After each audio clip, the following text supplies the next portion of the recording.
मित्रों, स्वामी विवेकानंद भारत की पहचान बने, आधुनिक भारत की। और उनसे जब पूछा गया था कि आप तो इतने बड़ी बड़ी बातें कर रहे हैं, 1893 जब उनका व्याख्यान हुआ था धर्म संसद में, उसके बाद वहाँ पूछा गया कि आप तो इतने बड़ी बड़ी ज्ञान की बातें करते हैं, लेकिन भारत तो अभी तक भी बड़ा पिछड़ा हुआ है।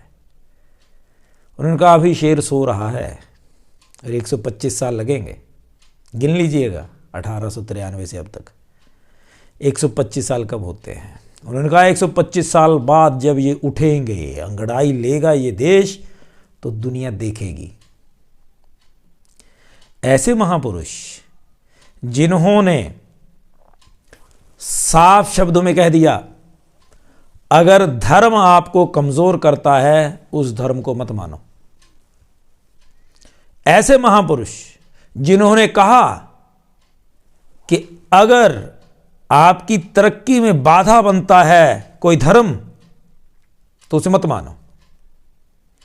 ऐसे महापुरुष जिन्होंने कहा कि अगर आपको कमजोर करता है धर्म तो उसको मत मानो। ऐसे महापुरुष जिन्होंने कहा अगर आपका विश्वास अपने पर नहीं है तो आप किसी भी धर्म के नहीं हो सकते। ऐसे महापुरुष जिन्होंने कहा सबसे पहले अपने पर विश्वास करो, फिर भगवान के ऊपर विश्वास अपने आप होगा। ऐसे महापुरुष जिन्होंने कहा सभी भारतीय, सभी हिंदू नहीं कहा उन्होंने, ब्राह्मण नहीं कहा उन्होंने, सिर्फ उन्होंने सभी के लिए बोला। सभी मतलब सब होता है, हर कोई जो भारत में रहने वाला है। अगर हर भारतीय निर्णय कर ले, चंद वर्षों में भारत विश्व का सिरमौर हो जाएगा। ऐसे महापुरुष, 12 जनवरी उनका जन्मदिन। और ऐसे महापुरुषों की तस्वीरें हमारे हर घर में होनी चाहिए, और उनके विचार और उनके उपदेशों के ऊपर डिस्कशंस हर परिवार में होने चाहिए। और अगर युवा ये वीडियो देख रहे हैं, आप लोगों को बड़े चाव से स्वामी विवेकानंद जी को पढ़ना चाहिए, क्योंकि वो बताते हैं बिना व्यवहारिक धर्म के बंदा अधर्मी होता है। इंसान किसी धर्म का नहीं अगर धर्म उसके जीवन में नहीं तो। और कर्म को कैसे धर्म मानना है, कर्म को कैसे पूजनीय स्तर पर लेकर के जाना है, ये सिखाने वाले महापुरुष हैं स्वामी विवेकानंद। कोशिश करिएगा स्वामी विवेकानंद जी का लिटरेचर कहीं मिल जाए, जरूर पढ़िएगा। आपकी जिंदगी बदल जाएगी, जीवन निहाल हो जाएगा। लेकिन शर्त यह है, चाहे एक बुक उनकी, एक छोटी सी किताब ले लो, लेकिन उसको मानना है, सच मान करके चलना है कि जो वो बोल रहे हैं वो सच है, मैं अपने जीवन में उतार करके देखूं। यहां नेम प्लेट अपनी लगा करके, कोई संगठन के आईडी कार्ड लगा करके, उसमें स्वामी विवेकानंद जी की आईडी लगा, फोटो लगा करके उनका भक्त नहीं बन सकता कोई। ये अपने यहां ट्रेंड है भारत में। हम लोग फोटो लगा लेते हैं, भगत सिंह, चंद्रशेखर आजाद, स्वामी विवेकानंद की, लेकिन उनके कहे हुई बात, उनके कहे हुए उपदेश जीवन में नहीं उतारते। ट्राई करिएगा, इस परिपाटी को बदलिएगा। भारत को आशीर्वाद प्राप्त है। आप भी जो बनने वाला इतिहास है स्वर्णिम, उसका हिस्सा हो सकते हैं। फर्क नहीं पड़ता आप पिछले थोड़े चंद सेकंड पहले तक आप क्या थे, कोई फर्क नहीं पड़ता। हर इंसान जो साधारण होता है, हम लोग सब साधारण हैं, तो हम लोगों की गलतियां भी हैं।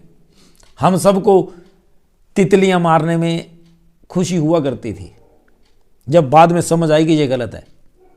चाहे किसी भी धर्म से हो, किसी भी जाति से हो, सब ऐसा ही करते थे। पकड़ना उसको, जर जोर से पकड़ी जाती मर जाती थी। ऐसे ही हम सब एक जैसे ही हैं। लेकिन जब आंख खुले तभी सवेरा।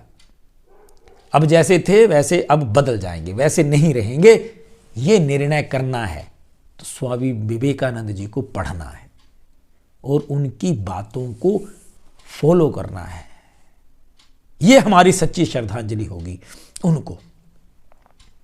बाकी उन्होंने तो बोल दिया था 125 वर्ष बाद भारत जागृत हो जाएगा, और वो तो हो रहा है।